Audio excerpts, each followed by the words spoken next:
Welcome back to the Balanced Investor. Today I want to discuss breaking news in the crypto markets and how it's impacting our portfolios.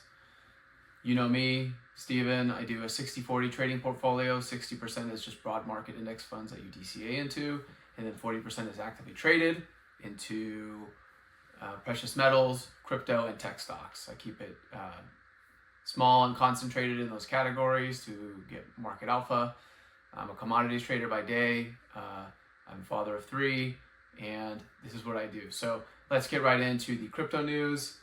Quite a few breaking items. Vanguard, who has like 11, gigantic company assets under management, is allowing its clients to start trading crypto-related ETFs like the Bitcoin ETF. They were one of the few firms that held out for quite some time.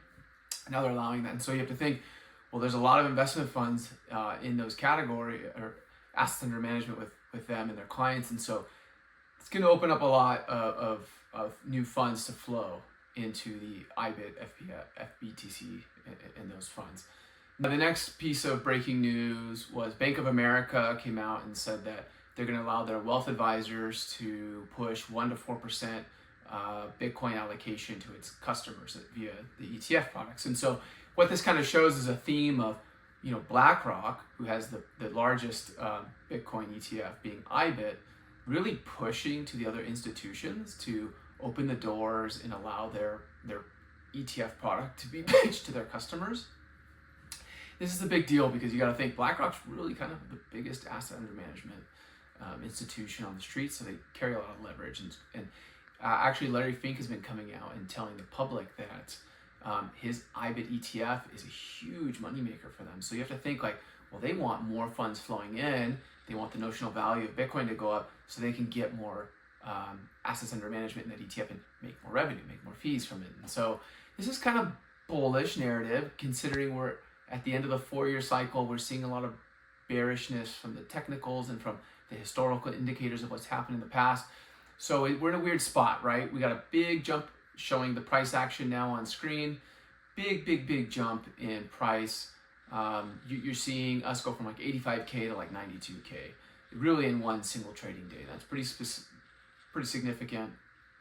And I think if Bitcoin can start to consolidate around the 90K, which means start posting multiple days of trading around the 90-day range and not break down again, that's going to be really bullish for it to possibly have an uptrend again. But I'm really skeptical that the 100K could be difficult to break in the near term. And so if you're doing any kind of short-term trading, and again, nothing here is financial advice, everything is my personal opinion and for entertainment purposes, but short-term trading, you got to think 100K is a huge psychological level. That used to be support.